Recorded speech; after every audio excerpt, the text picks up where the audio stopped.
సుమన్ టీవీలో మీ business promotions కోసం ఈ కింది నెంబర్ను సంప్రదించగలరు.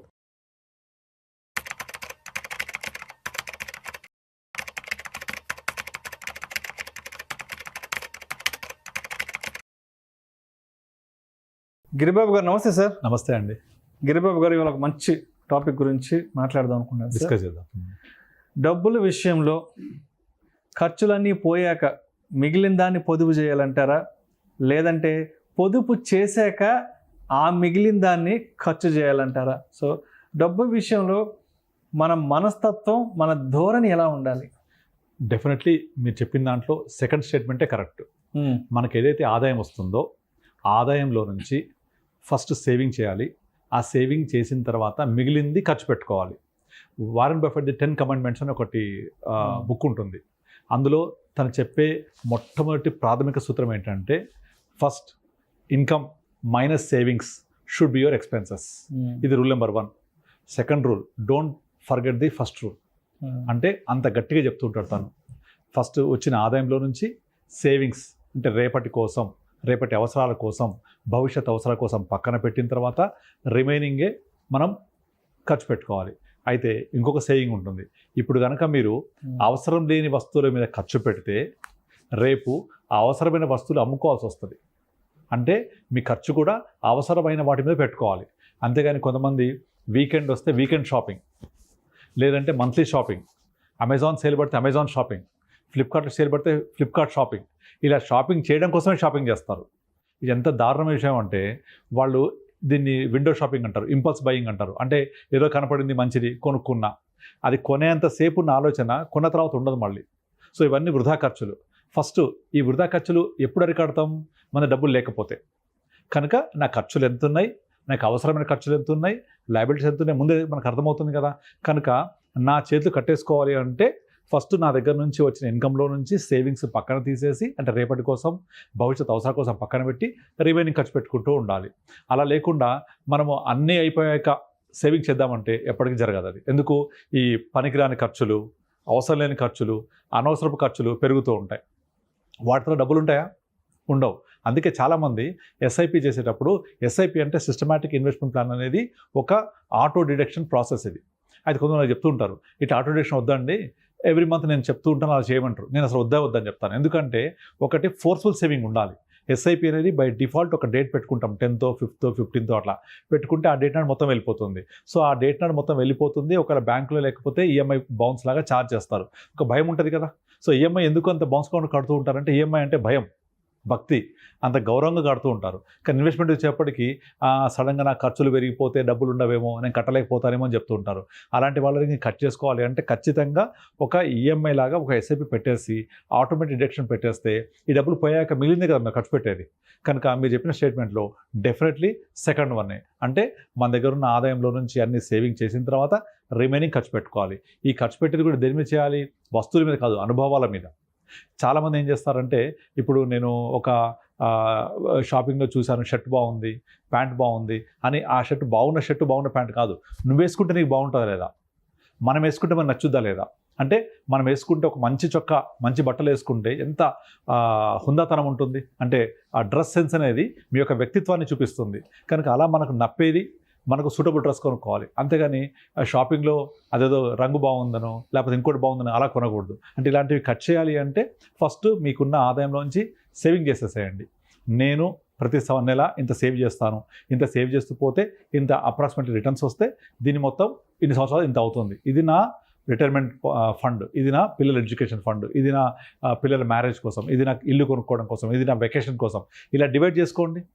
మీకు ఎంత మంచి మంచి అనుభవాలు మిగులుతుంటాయి దీని ద్వారా. అంతేగాని వస్తువుల మీద ఖర్చు పెట్టి వాటిని వాడకుండా, నిజంగా చాలామంది ఇంట్లో చూడండి మీరు, చాలా వాడని వస్తువులు, పరిగణ వస్తువులు బోల్డ్ ఉంటాయి. వాటి వల్ల జంక్ అంతా నిండిపోతూ ఉంటుంది. సో అది కనుక తీసేయాలి అంటే ఇలాంటి ఇంపల్సివ్ బయింగ్ని మనం పొదుపు చేయకముందు చేసే ఖర్చును తీసేస్తుండాలి. మనకు 2 రకాలుగా ఉంటాయి. ఒకటి ఖర్చులు, 2 ధరలు. ఈ రెండిట్లో కూడా ఎప్పుడు స్థిరంగా పెరిగేవి ధరలు, అంటే వస్తువుల ధరలు, మన రోజు వాడే ఖర్చులు, లైక్ మన ఆహార పదార్థాల ధరలు, ఇవన్నీ ఒక లెవెల్లో పెరుగుతూ ఉంటాయి. పెట్రోల్ ధరలు ఇవన్నీ కూడా. కానీ ఖర్చులు మనం పెట్టేవి. ఈ రెండిట్లో ధరల్ని మన చేతుల్లో లేదు, మనం కంట్రోల్ చేయలేం, మనం అదుపు చేయలేం. ఖచ్చితంగా ఆ ధరలు ఇన్ఫ్లేషన్ ప్రకారంగా పెరుగుతూనే ఉంటాయి. కానీ మనం అదుపులో పెట్టుకోగలిగేది ఏంటి? ఖర్చులు. దాన్ని కనుక అదుపులో పెట్టుకోగలిగితే ఆ పెరిగే ధరల్ని ఈజీగా తట్టుకోవచ్చు. కనుక మన ఖర్చుల్ని అదుపులో పెట్టుకుంటూ పెరిగే ధరల్ని నిందించకుండా, అది ఇన్ఫ్లేషన్ వల్ల పెరుగుతూనే ఉంటుంది, దాన్ని ఎదుర్కోవాలి అంటే మన ఖర్చుల్ని కంట్రోల్లో పెట్టుకోవాలి. తర్వాత ఈ ఖర్చులలో చాలామంది అవసరమైన ఖర్చు, ఇప్పుడు మీకు హెల్త్ ఇన్సూరెన్స్ అడగండి, హెల్త్ ఇన్సూరెన్స్ అనగానే అదొక ఖర్చులా భావిస్తారు, అదొక లైబిలిటీగా ఫీల్ అవుతారు. కానీ రేపు పొద్దున అనారోగ్యాన్ని ట్రై చేసి చూస్తే అది ఎంత ఖరీదైనదో ఎవరికి అనుభవిస్తే తప్ప ఎవరికి అర్థం కాదు. ఇప్పుడు రీసెంట్గా మా రిలేటివ్స్లో ఒకతను హాస్పిటల్ అడ్మిట్ అయ్యాడు. అతను దగ్గర ఒక 20 రోజులు హాస్పిటల్లో ఉన్నాడు. మొత్తం ఆయన బిల్లు 27 లక్షల రూపాయలు. Luckily health policy 1 crore policy చేయించే వాళ్ళకి నేను ఆల్రెడీ ముందే ఆ 1 crore పాలసీ ఉంది కాబట్టి 20 లక్షలు తట్టుకోగలిగారు. లేదు ఆ పాలసీ లేకపోయి ఉంటే వాళ్లకు తలుచుకుంటేనే ఒక కాళ్ళ కింద భూమి కదిలిపోతుంది. కానీ ఒకప్పుడు వాళ్ళు మాకేం అనారోగ్యం కాదు, మేము హ్యాపీగా ఉంటాం, మాకేం ప్రాబ్లం లేదు, ఆ హెల్త్ ఇన్సూరెన్స్ గురించి అస్సలు వాళ్ళు ఈ ఖర్చు మాకు వద్దు, అనవసరం ఖర్చు, మేము మెడిటేషన్ చేస్తాం, మేము యోగా చేస్తాం, మేము ఫిట్గా ఉంటామని వద్దనేవాళ్ళు. కానీ మా కజిన్ని నేను బలవంతం చేసి కట్టిపించాను నేను పాలసీ. అది అలా కట్టడం వల్ల అనుకోకుండా తను ఒక అనారోగ్యం జరిగినప్పుడు 27 lakhs జేబులో రూపాయి కట్టలే మళ్ళీ వాళ్ళు. అసలు ఆ విషయం తను తలుచుకుంటేనే నాకు కాళ్ళ కింద భూమి కదిలిపోతుంటుంది. ఎలా చేసేవాళ్ళం, ఏం చేసేవాళ్ళము, మా హస్బెండ్ మాకు దక్కేవాడు కాదు ఈ పాలసీ లేకపోతే అన్నంత మాట అని చెప్పింది. అదేవిధంగా టర్మ్ ఇన్సూరెన్స్ పాలసీ, ఈ టర్మ్ ఇన్సూరెన్స్ కూడా చాలామంది ఏం చేస్తారంటే వస్తువులనేమో ప్రేమిస్తారు, మనుషుల్ని వాడుకుంటారు. రివర్స్ చేయాలి, వస్తువుల్ని వాడుకోవాలి, మనుషుల్ని ప్రేమించాలి. మనము వాడే వస్తువుకి ఇన్సూరెన్స్ చేస్తారు, వెహికల్ ఇన్సూరెన్స్, కానీ మనం ప్రేమించే మనుషులకు హెల్త్ ఇన్సూరెన్స్ చేయరు. ఒక హెల్త్ ఇన్సూరెన్స్ అనేది ఒక కుటుంబ పెద్దకు తన మీద తాను ఇన్సూరెన్స్ చేయించుకుంటే తను రిచ్ అవ్వడానికి కాదది, తన తదనంతరం ఆ కుటుంబం పేద కుటుంబం అవ్వకుండడానికి. అందుకే health insurance doesn't make you rich, but will help your family not becoming poor. మనల్ని లైఫ్ ఇన్సూరెన్స్ ఎప్పుడు రిచ్ చేయదు, మన తదనంతరం మన ఫ్యామిలీ పూర్ అవ్వకుండా హెల్ప్ చేసే ఒక మంచి ఇన్స్ట్రుమెంట్. దీని మీద పెట్టాలి ఖర్చు. చాలామంది కొన్ని సంవత్సరాల పాటు దీర్ఘకాలికంగా అనారోగ్యం పాలయ్యి ఆస్తులు అమ్ముకొని చూస్తుంటాం చాలామందిని, ఎంతో పేదరికంలోకి వెళ్ళిపోయింటారు. Yeah correct. అలాంటి వాళ్ళు ఒక హెల్త్ ఇన్సూరెన్స్, టర్మ్ ఇన్సూరెన్స్ ఏమి ఇబ్బంది లేకముందు తీసుకొని ఉంటే ఏదైనా అన్ఫోర్సిన్ కండిషన్స్, లైఫ్ అనేది అన్సర్టనిటీ ఉంటుంది, ఏదైనా జరిగితే ఆ కుటుంబానికి ఒక స్వేచ్ఛ దొరుకుతుంది కదా, ఒక ఆర్థిక స్వేచ్ఛ దొరుకుతుంది కదా. నేను ఈ మధ్య కాలంలో దగ్గర ఒక 3-4 ఫీమేల్స్ 38-37 ఇయర్స్లో హస్బెండ్ కోల్పోయి నా దగ్గరికి వచ్చినప్పుడు వాళ్ళకు ప్రాపర్గా ఫైనాన్స్ ప్లానింగ్ చేసినప్పుడు ఒక్కొక్కళ్ళు 1 crore 1.5 crore ఇన్వెస్ట్ చేస్తే దాన్ని ప్రాపర్గా ప్లాన్ చేసి వాళ్ళ యొక్క నెక్స్ట్ పిల్లలకి తదనంతరం కూడా వాళ్ళ అమ్మాయికి వచ్చేలాగా ప్లాన్ చేసిన నాకు ఎంత హ్యాపీనెస్ అనిపించింది. అవన్నీ ఎలా వచ్చాయి? కేవలం ఇన్సూరెన్స్ ఉండడం వల్ల, ఆ కుటుంబ పెద్ద చనిపోవడం వల్ల వాళ్ళకు ఆ డబ్బులు ఈ విధంగా హెల్ప్ అయినాయి. వాళ్ళకు ఎలా చేస్తే బెటర్ అనేది వాళ్ళకు మ్యూచువల్ ఫండ్స్లో ఇన్వెస్ట్ చేయించి మంత్లీ ఇన్కమ్ వచ్చేలాగా, ఆ అసెట్ పెరిగేలాగా ప్లాన్ చేసాం. ఇది అందరూ కూడా ప్రతి ఒక్కళ్ళు కూడా గమనించాలి. నేను ఏం ఖర్చు పెడుతున్నాను, ఏ అవసరం కోసం పెడుతున్నాను అని ముందుగా అర్థం చేసుకోవాలి. అందుకని హెల్త్ ఇన్సూరెన్స్ అనేది ఖర్చు కాదు, టర్మ్ ఇన్సూరెన్స్ అనేది ఖర్చు కాదు. మనం వచ్చే ఆదాయంలోంచి తప్పనిసరిగా చేయవలసిన కొన్ని రకాల ఖర్చుల్లో ఇది కూడా ఒకటి. అదేవిధంగా నేను నా లైఫ్ హ్యాపీగా ఉండాలి, ప్రతి నెల ఒకసారి ఫ్యామిలీతో కలిసి రెస్టారెంట్కి వెళ్ళాలి లేదా సినిమాకి వెళ్ళాలి. ఇప్పుడు ఈ రోజుల్లో సినిమాకి వెళ్ళి రెస్టారెంట్కి వెళ్తే కనీసం 4,000 ఖర్చు అవుతుంది. కానీ నీకు వచ్చే ఆనందం ఎంత ఉంటుంది మీరు అసలు వెలగట్టలేరు.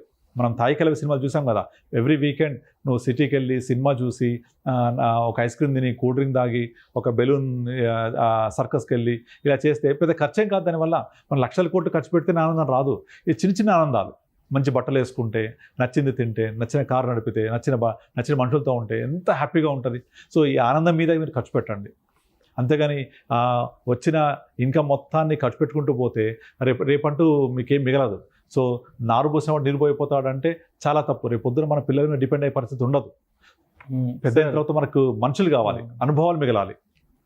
ఈ రోజుల్లో ఈ కామర్స్ అనేది బాగా రీచ్ అయిపోయాక, అవును, చాలా అపార్ట్మెంట్స్, ఫ్లాట్స్లోనే చాలా అబ్జర్వ్ చేశాను. పొద్దున్న నుంచి సాయంత్రం దాకా ఈ కామర్స్ డెలివరీలు విపరీతంగా. ఏది ఈ స్విగ్గీలో, జొమాటోలో ఫుడ్ ఆర్డర్లు తీసుకొచ్చే వాళ్ళు, ఈ ఫ్లిప్కార్ట్లు, అమెజాన్, మింత్రాల నుంచి బట్టలు, చెప్పులు, వస్తువులు పట్టుకొచ్చే వాళ్ళు చాలా చూసి, అంటే కనీసం రోజులో ఒక 5-6 డెలివరీస్ వాళ్ళకి దీనికే ఉంటాయి, ఇంటికి వస్తుంటాయి. నా ఫ్రెండ్ వాళ్ళ డాటర్కి ఇక్కడ హైదరాబాద్ చదువుకుంటుంది, నెలకు 30,000 వేస్తాడు, కానీ 10 రోజుల తర్వాత రూపాయి ఉండదు. అయితే ఏం చేస్తుంది అని చెప్పేసి మొత్తం బ్యాంక్ అకౌంట్ తీస్తే ఓన్లీ స్విగ్గీ, జొమాటో తప్ప రెండో ఖర్చు లేదు. స్విగ్గీ, జొమాటో, బ్యూటీ పార్లర్, 30,000 ఫట్టు. జస్ట్ చదువుకుంటుంది అమ్మాయి. అంత దారుణం. సో ఏంటంటే ఎందుకు తన హాస్టల్ ఉంటుంది మెస్ లేదా అని అడిగాను నేను. బ్రేక్ఫాస్ట్ లంచ్ ఉంటాయి కదా అంటే పొద్దున్న లేవదు, అక్కడేమో 9:30కి అయిపోతుంది breakfast. అంతే. వీళ్ళు 10కి ఆర్డర్ పెట్టుకుంటారు, మళ్ళీ మధ్యాహ్నం సేమ్ అంతే, కాలేజ్ చేసరికి లేట్ అయిపోద్ది, ఉండదు, నో ప్రాబ్లం, జొమాటో స్విగ్గీ. సాయంత్రం కర్రీ బాగాలేదంట, చలో స్విగ్గీ జొమాటో, అయిపోయింది, 30,000 రూపాయలు 10 రోజుల్లో ఫట్. మళ్ళీ 20 రోజుల పాటు వెయిట్ చేస్తూ ఉండాలి. అస్సలు కొంచెం కూడా మనం ఎందుకోసం ఖర్చు పెడుతున్నాము, ఏ అవసరం కోసం ఖర్చు పెడుతున్నాము, ఇది మనకు అవసరమా కాదా అనే ఆలోచన ఉండదు. ఇంకొకటి, కొంతమంది డబ్బు సంపాదించి పిల్లల కోసం, నేను చదువు కోసం వాటి కోసం కాకుండా అన్ప్రొడక్ట్ ఎక్స్పెండిచర్ చేస్తుంటారు. అంటే హంగు ఆర్బాటాల కోసము, రిచ్నెస్ చూపించడం కోసము పెద్ద పెద్ద ఫంక్షన్ చేస్తూ ఉంటారు. ఆ ఫంక్షన్ చేస్తే వచ్చి తినిపోయే వాళ్ళు ఒక పూట తిని ఆమె బాగా పెట్టాడు బాగుందని అంటారు, కానీ తర్వాత ఆ ఖర్చు బరువు మోయవలసింది ఆ వ్యక్తి. ఆ ఖర్చు తగ్గించుకోవడం, ఆ ఖర్చు తీర్చడం కోసం కొన్ని సంవత్సరాల పాటు కష్టపడుతూ ఉండాలి. జీవితాంతం దాచిపెట్టుకున్న డబ్బుల్ని జీవితాంతం ఒక్కరోజు ఖర్చు పెట్టేసి ఒక్కరోజు ఇంట్లో షో ఆఫ్ కోసం ఫంక్షన్కి అయిపోతాయి. షో ఆఫ్, ఇదంతా అన్ప్రొటెక్ట్ ఎక్స్పెండిచర్. మళ్ళీ రేపటి నుంచి అప్పులే మళ్ళీ యథా రాజా తదా ప్రజలాగా మళ్ళీ అదే అప్పులు చేస్తూ అదే జీవితం మళ్ళీ పొదుపు చేసి మళ్ళీ చిట్టి వేసి ఒక 4 సంవత్సరాలు కష్టపడి మళ్ళీ పల్లె జమగానే మళ్ళీ ఏదో పనికి మళ్ళీ వస్తువులు కొనడం. ఇంట్లో ఫర్నిచర్ బాగాలేదు, ఇది కొనాలి, పెద్ద ఫ్రిడ్జ్ కొనుక్కోవాలి, అందరికీ చూపించాలి. అసలు యాక్చువల్గా ఫ్రిడ్జ్లో వాటర్ తాగకూడదు, ఫ్రిడ్జ్లో వస్తువులు అనారోగ్యం అని అందరికీ తెలుసు. అయినా సరే మామూలు ఫ్రిడ్జ్ సరిపోతుంది, కానీ చాట్ అంత ఫ్రిడ్జ్ ఉండాలి, పెద్ద బీరువా లాంటి ఫ్రిడ్జ్ ఉండాలి. దానికోసం 2 లక్షలు ఖర్చు, మళ్ళీ ఆ ఖర్చు కోసం చిట్టి వేసి మళ్ళీ మొత్తం నెలంతా సంవత్సరం పొడుగుతా కట్టుకుంటూ వెళ్ళి మళ్ళీ డబ్బు రాని దీని కట్టడం, ఇదే పరిస్థితి. అంతేగాని నాకు వచ్చిన ఆదాయంలో కొంత సేవ్ చేసుకుంటాను, రేపటి కోసం ఆర్థిక స్వేచ్ఛ నాకు రావాలి, నేను ఎవరి కోసం చేయి చాపకూడదు, ఈయన ఒక కనీస స్పృహ ఉండట్లేదు చాలామందికి. అండ్ పోతే కొంతమంది వెళ్ళిపోయి ఫిక్స్డ్ అసెట్స్ లాగా ల్యాండ్ కొనేస్తుంటారు. ఇది ఎందుకోసం అంటే నా కోసం కాదు, మా పాప కోసం, మా బాబు కోసం చెప్తూ ఉంటారు. రేపు పొద్దున వీళ్ళు కొన్నది వాళ్ళకు ఇష్టం ఉంటుందో తెలియదు, అది ఉంచుకుంటూ ఉండో తెలియదు, దాంతో ఒక రూపాయి వస్తుందో తెలియదు, కానీ మొత్తం డబ్బులన్నీ తీసుకెళ్ళి అది కొనేసి అక్కడ ఇరుక్కుపోయి అది అమ్మలేక, దాని అప్పు తీర్చలేక, ఒక రూపాయి ఆదాయం లేక ఇబ్బంది పడాలి. బోల్డ్ మంది చూస్తున్నాం ఇప్పుడు. దీనికోసం మళ్ళీ పర్సనల్ లోన్ పెట్టి ఆ పర్సనల్ లోన్ కడుతూ ఆ చట్టంలో విషయ సర్కిల్ ఆఫ్ పావర్టీ అంటారు. విషయ సర్కిల్ ఆఫ్ పావర్టీ అంటే అదే పావర్టీ చట్టంలో అక్కడే ఇరుక్కుపోతూ ఉంటారు. అంటే ఇవన్నీ కూడా అన్ప్రొటెక్ట్ ఎక్స్పెండిచర్. ఒక ఆదాయం లేకపోతే దాని నుంచి అది ఒక ఆస్తి కానే కాదు. ఆస్తి అంటే ఆదాయం ఉండాలి, ఆదాయం లేని ఆస్తి ఆస్తి కాదు. కనుక ఒక ప్లాట్, ఎంటీ ప్లాట్ ఆదాయం ఇవ్వదు, ధర పెరుగుద్ది. కానీ నువ్వు నిజంగా పెరిగిన ధరకి అమ్మగలుగుతావా, అమ్మిన తర్వాత దాన్ని నువ్వు ఎంజాయ్ చేయగలుగుతావా, అది నీకోసం ఉంచుకుంటావా అంటే వెరీ బిగ్ క్వశ్చన్ మార్క్. మీ పిల్లల కోసం ఇస్తాము, పిల్లల కోసం ఉంటుంది అంటే ఎంతవరకు వాళ్ళు ఉంచుకుంటారు, దాన్ని వాళ్ళకి ఫ్రీగా వస్తుంది, నీ తదనంతరమో ఎప్పటికో ఉంచుకుంటారు వాళ్ళు. ఫ్రీగా వచ్చిన తర్వాత విలువే ఉండదు దానికి. చూస్తుంటారు కదా ఎంతమందిని, చాలామంది చూస్తుంటాం. పెద్ద అయిన తర్వాత వాళ్ళకి 60 సంవత్సరాలు వచ్చాక 60 చేతితో రూపాయి ఉండదు. ఆ స్థలం అమ్మాలంటే పిల్లలు అమ్మనియరు, వీళ్ళకి రూపాయి ఉండదు. ఆ ఉన్న కొంచెం డబ్బుల్ని అట్లే మెల్లమెల్లగా వాడుకుంటారు. ఆ దగ్గరికి వచ్చే వాళ్ళు చాలామందిని చూస్తుంటాను నేను. సో అది చాలా తప్పు. కనుక మీరు 50 years వచ్చిన తర్వాత మీ ఫిక్స్డ్ అసెట్స్ కంపల్సరీ ఫినాన్షియల్ అసెట్స్కి మార్చుకుంటూ ఉండాలి. అండ్ ముందు నుంచే ప్రాపర్ ఫైనాన్షియల్ ప్లానింగ్ చేసుకోవాలి, ప్రాపర్గా సేవింగ్ చేయాలి. Income minus savings should be your expenses. Thank you sir, thank you so much Giribabu garu. Thank you అండి.